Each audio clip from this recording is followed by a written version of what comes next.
Okay, R. Kelly is different. I mean, you know, if I'm a betting man, I'm gonna put my money on he probably did that shit. I'm pretty sure he did that shit. You know, it's bad, okay? So a couple years ago, I was doing a show in Detroit, and I'm sitting backstage in my dressing room. A friend of mine comes by, this chick, Dream Hampton. Dream tells me, right before I'm going on stage, she goes, Dave, I'm working on a documentary about R. Kelly. Would you like to be in it?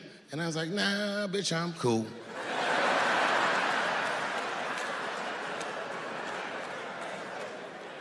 I went on stage, I just forgot about the shit. And then 2 years later, the documentary comes out, Surviving R. Kelly. And when it comes out, Dream's promoting the shit, and she keeps bringing me up. She said, I asked Dave Chappelle to be in my documentary, and he said it was too hot for TV. Bitch, I did not say that. It does not even sound like how I talk. Oh, that's too hot for TV? I would never say that shit.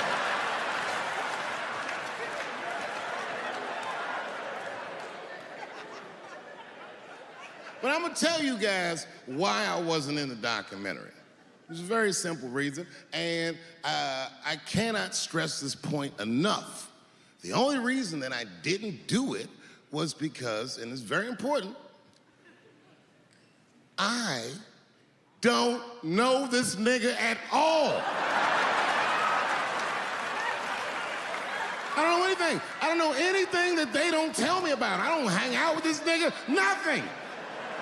So what the fuck do I gotta be in the documentary for? This guy, R. Kelly, got another sex tape out now. Can you believe that shit? This guy makes more sex tapes than he does music. He's like the DJ Khaled of sex tapes. Another one. Like, damn, nigga. It's a lot of tapes. The new one's so bad that they didn't even show it.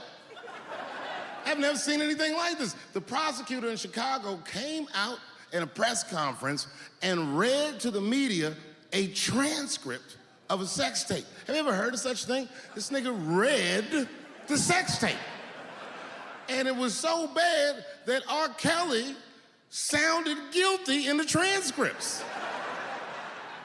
It's fucking amazing. 16 times the girl's age was mentioned. Isn't that crazy?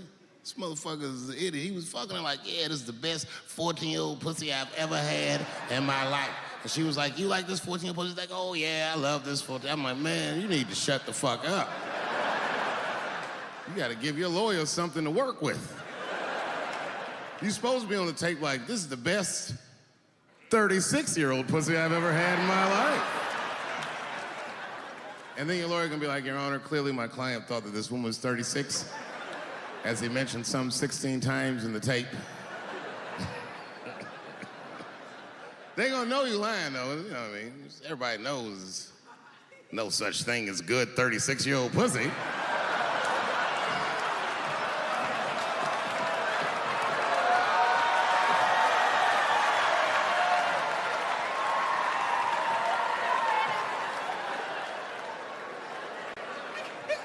Doesn't matter what I say.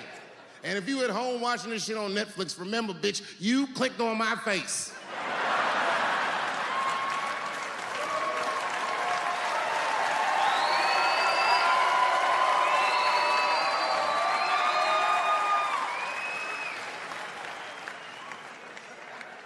Celebrity hunting season. Doesn't matter what I say, they're gonna get everybody eventually. Like, look, I don't think I did anything wrong, but we'll see.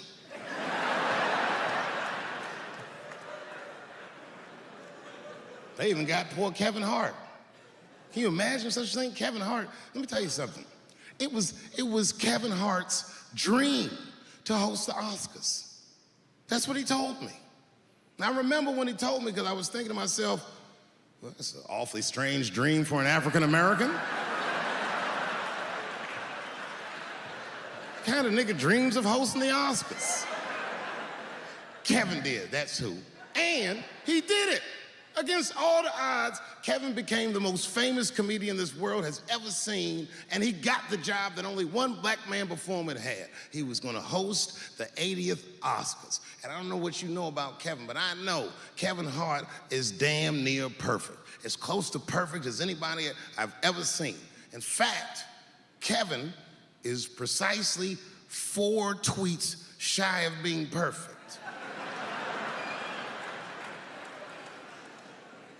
10 years ago, Kevin had made some very homophobic comments. And I'm not gonna repeat what he said because this is Atlanta.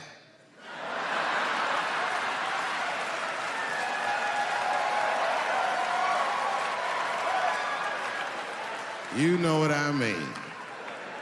I'm sure there's a lot of gay men here tonight with their wives.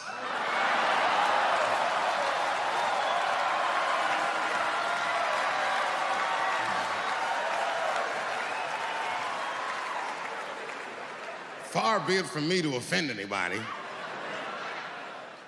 All right, I'll tell you what he said. But just remember, these were not my words. These were Kevin's words. And it was a long time ago. And I'm paraphrasing because I'm not good at telling other people's jokes. Okay, Kevin said that if his little son was demonstrating or exhibiting homosexual behavior around the house, that he'd chastise him. He'd say, hey, that's gay. And then he said he would smash a dollhouse over that child's head. Ooh, the gay community was furious. And I don't blame them. I got a lot of gay friends. And all of them, 100% of them, all have told me fucking horror stories about the shit they had to go through just to be themselves. Crazy, crazy stories. And in all those stories, I gotta say, not one of them has ever mentioned anything like their father smashing a fucking dollhouse over their head. Because clearly Kevin was joking. Think about it. You would have to buy this nigga a dollhouse to break it over his head in the first place. Does that sound right? Is anybody gonna do that? The gay community was upset, and then they put so much pressure on the Academy of Motion Pictures and Sciences that they went to Kevin and said, if you don't apologize to that community, then you cannot host these Oscars. And then Kevin said, fuck it, I quit.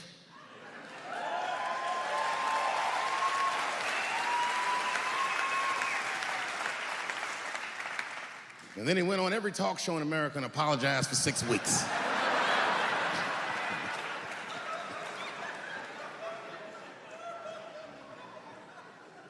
Kevin fucked up. I understand the mistake he made because I've made the same mistake early in my career. This is many years ago, 15 years ago. It's when I was doing Chappelle show. Thank you.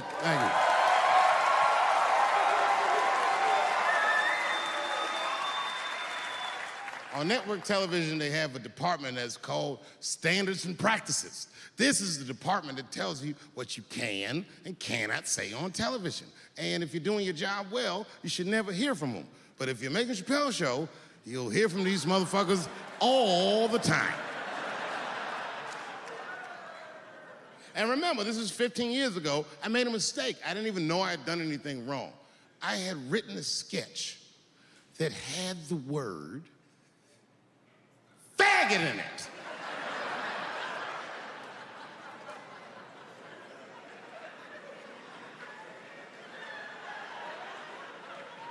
So I had to go to Standards and Practices. They called me up. I don't know why they're calling me, but I like the lady that runs the department. She's usually really fair and was one of my favorite people I've ever worked with. So she sits me down, we have a nice conversation. She tells me, oh, the sketches are great. I go, oh, fantastic. Well, then why am I here? She said, because David, there's no way that you can ever say the word faggot on our network. I didn't know I did anything wrong. I didn't try to defend myself. I said, all right, fuck it, I'll take it out. Have a good afternoon. And as I was leaving, it occurred to me, hey, Renee, quick question. It's just a question. Seriously, I want to know, like, why is it that I can say the word nigger with impunity?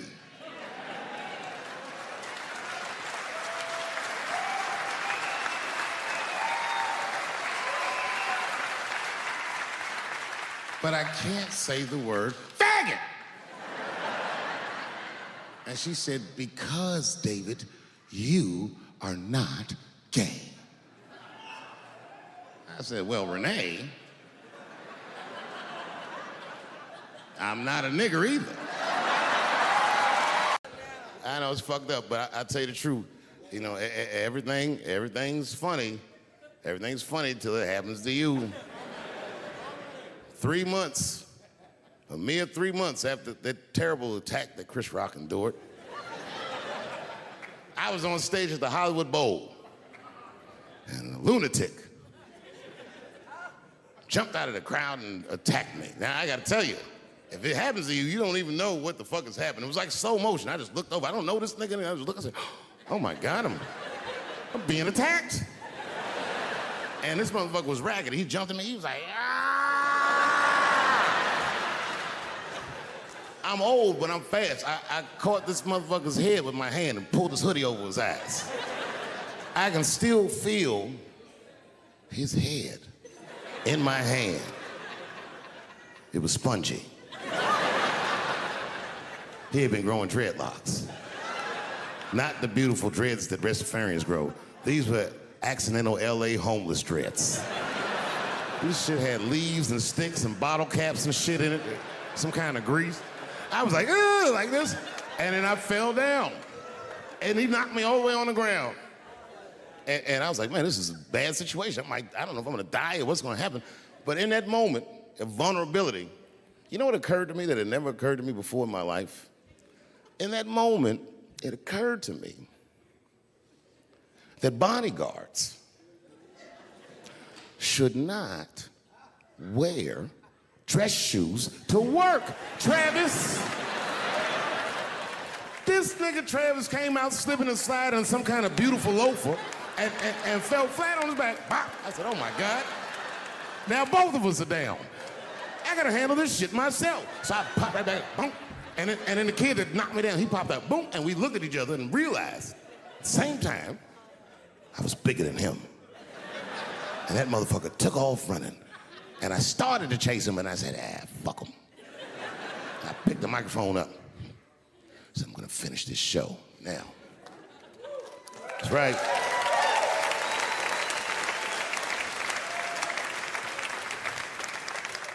For 3 months before that, I'd been making fun of Chris Rock. And people would ask me all the time. They'd say, Dave, what would you do if you were Chris Rock and Will Smith slapped you in the face? And to this day, the answer is the same. Well, I don't know what I would have done. I've never been in a situation that extreme. But I do know now what Will Smith would not have done. And that is enjoy the rest of his evening. Man, listen. We gave that kid a good while. We was whooping his ass. Not we, I mean, I was on stage trying to think of a joke to tell, but they was beating this nigga up right behind me. Everybody could see it. Everybody could see it. And I'm sitting up there trying to think of what to say. And I'm tongue-tied. Me, of all people, can't think of anything to say. Look at my karma. Just that moment. Of all the people in the world, Chris Rock walks from backstage, walks up to me in front of 20,000 people, grabs the mic out of my hands and looks at the crowd and goes, was that Will Smith?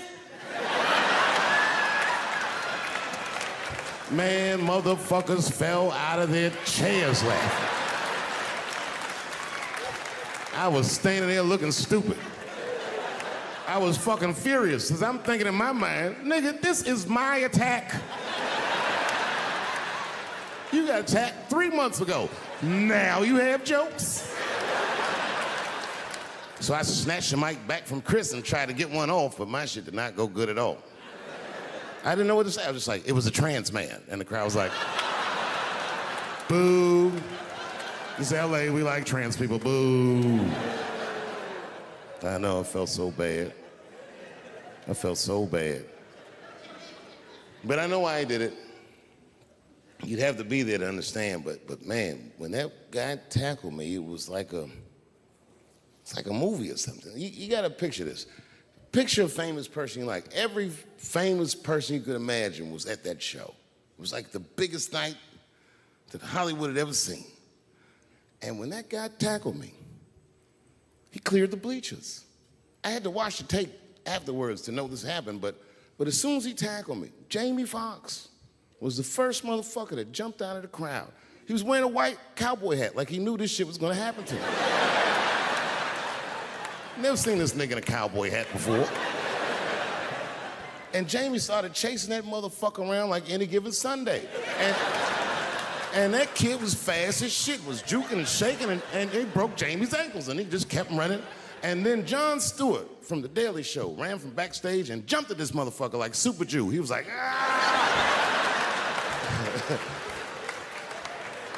And the kid seen Jon coming, so he jumped back, and Jon went flying that way. And this kid was fast, and then he turned around. He sees the emergency exit. He starts running for the emergency exit. Just before he got to the door, motherfucking Puff Daddy from Bad Boy Records jumped in front of the door. That nigga was like,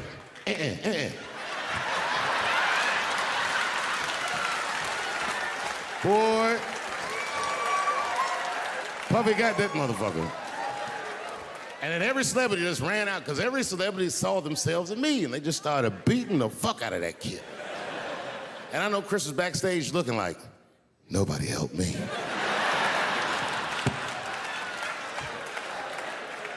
Everybody hates Chris.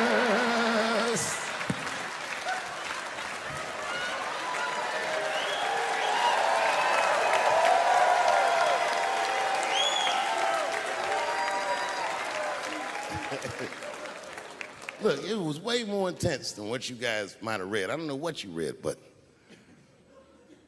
the kid, while we was beating on him, reached in his waistband, pulled out a .22 caliber pistol. That shit was mayhem. Everybody started screaming, oh my God, he's got a gun, he's got a gun. And then I got scared. I was in the back, but I was scared, because I knew that everybody that was with me was armed. Yes, if they had shot and killed this kid on stage at the Hollywood Bowl, like I pay you to do, Travis,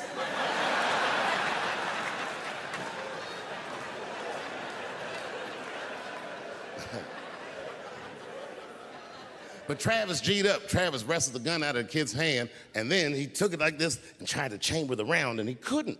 So he pulled the trigger, and it wasn't a gun. A knife blade popped out of the front. I guess this kid was gonna stab me. Some scary shit. So the next night, even though I didn't have a show, I said, I gotta get right back on stage. And I went and did a show. And someone in the audience screamed out, Dave, what happened with the attack? And I didn't know there was journalists in the room. All I said was that this nigga had a knife that identified as a gun. I got 6 more weeks of bad press for that joke. I didn't even do nothing to this nigga. That was not right. That was not right.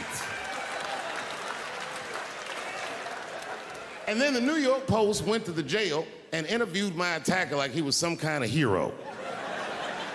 And I read that interview. It turns out the entire attack was my fault. Yes, I triggered him. I didn't mean to. I had done jokes about the homeless.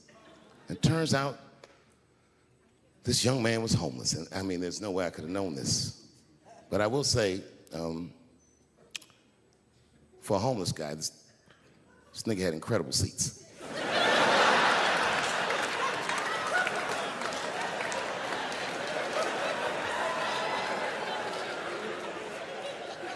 Oh, and they said I triggered him because I had done LBGTQ jokes, and it turns out this fella was a B. That was the headline in the article. It said, Dave Chappelle's alleged attacker is bisexual. I said, alleged attacker? This motherfucker definitely attacked me. I'll show you the tape. He's allegedly bisexual. I'm gonna need to see him suck somebody's dick before I believe the rest of this article.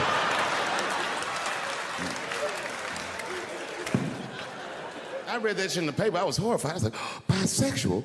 I could have been raped.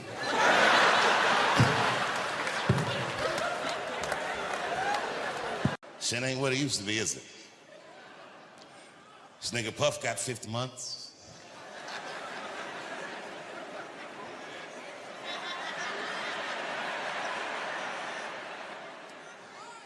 I don't like talking about this, but I'm gonna do it.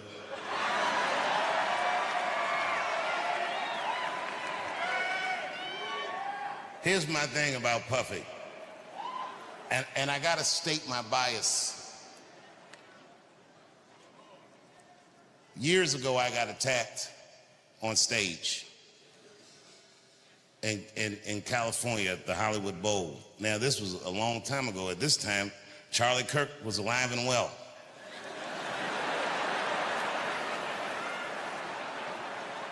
Well, this is another reason it's hard to talk in America, because, you know, if you talk for a living and see Charlie Kirk get murdered that way, I'm gonna be honest, nigga, I was shook. I mean, Charlie Kirk is the wholesome white guy, and they killed this motherfucker. I said, these whites.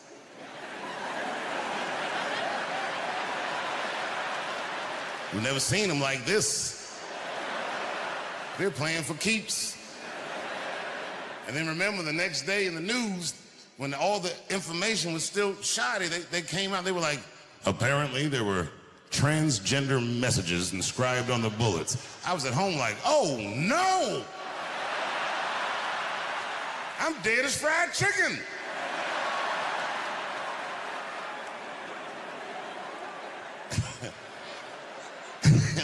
And then weeks later, they said what was written on the bullets. One of the bullets had Bella Ciao, Bella Ciao, Bella, Bella, Bella Ciao written on it. Another bullet had written on it, if you're reading this, you're gay. I was at home like, nigga, I'm gonna need to see these bullets. How the fuck is this nigga writing whole paragraphs on bullets? How big are these bullets? What is this nigga, a watchmaker? He can inscribe all this shit on a bullet?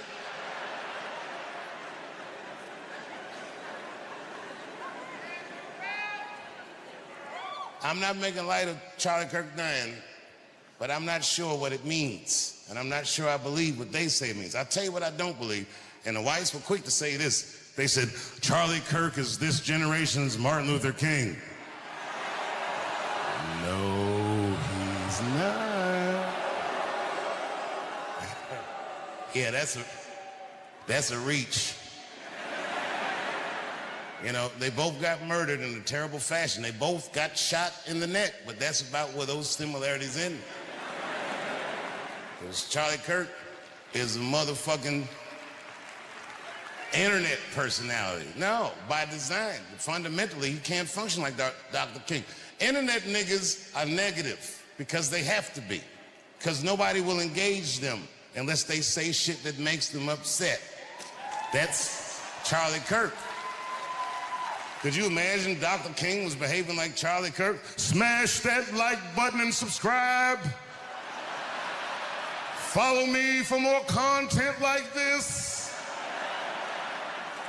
I believe all black people should be free. Change my mind.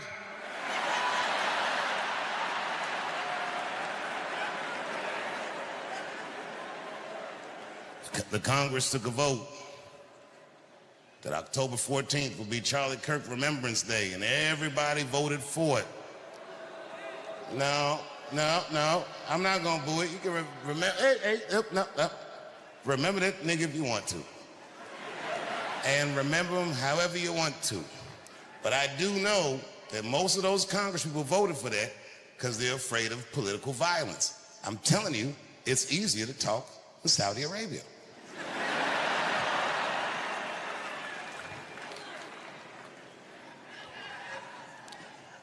I was on stage not long ago in the States, and niggas got mad because I said, well, you know, maybe Puff will get off. And I said, I hope so. And the crowd was like, boo. Okay, look, it's not that I think Puff is right, but when I got attacked in LA at the Hollywood Bowl, people forget Puff was the guy that tackled my attacker. He saved my life. It's a hard nigga to be mad at after that. I had security that night, but you know what I mean? They just wasn't ready. Them niggas had some slippery shoes on or something. They ran out. All them niggas slipped and fell. And Puffy got my attacker and tackled him. And then years later, when I heard about that baby oil, I was like, what did those niggas slip on?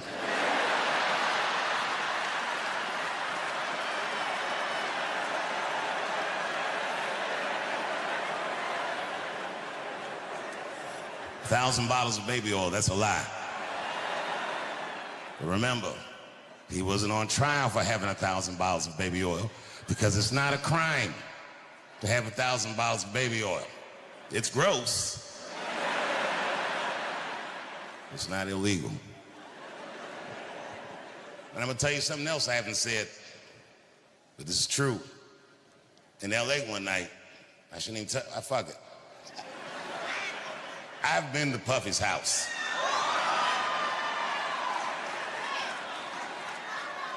No, I didn't see none of the stuff they said in that trial. I walked to that nigga's living room, house was clean, traction on the floor, nothing slippery, walk right through.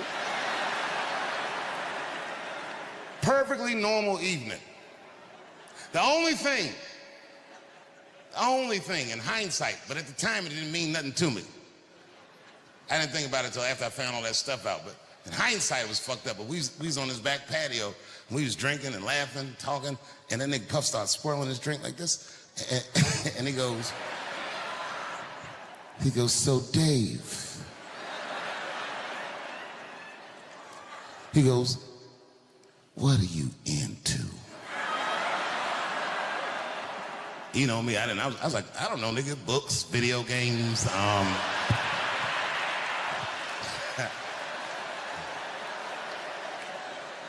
I didn't know that was my big chance to fuck Cassie.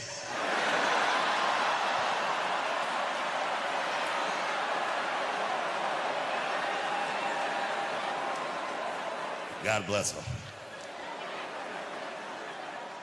I'm not making light of her. What she went through was terrible. But remember, because they kept showing this video of him beating her up in a hotel hallway, which is a terrible video.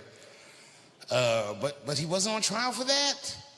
If you remember, he paid her for that before the federal charges ever came up. He paid her $35 million, is what I heard, which doesn't make it right, but I mean, come on, nigga. I do know niggas that have fought Floyd Mayweather for less money than that.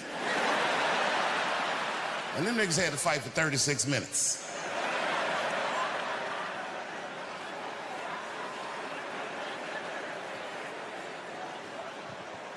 But Cassie is a gangster. She did something that I wouldn't wish on my worst enemy. She had to testify about her sex life. Boy, that's tough. God save us all from that. Anything you say about sex publicly is gonna sound bad. Even if you're talking about fucking your wife face to face. If the judge's like, tell me about when did you fuck your wife face to face? Yes, Your Honor, I did. But could you describe the account? Well, yes, I looked at her in her cold, bored eyes, and then I pulled those big panties aside, and it's like a bush that just screams, I don't give a fuck, and I just, you know what I mean? Just power through it, you know what I mean?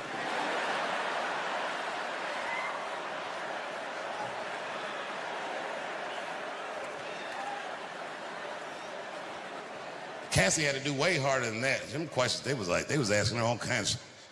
Did Sean Combs pee in your mouth? I was like, oh my God. She didn't hesitate. Yes, Your Honor. I'm sorry.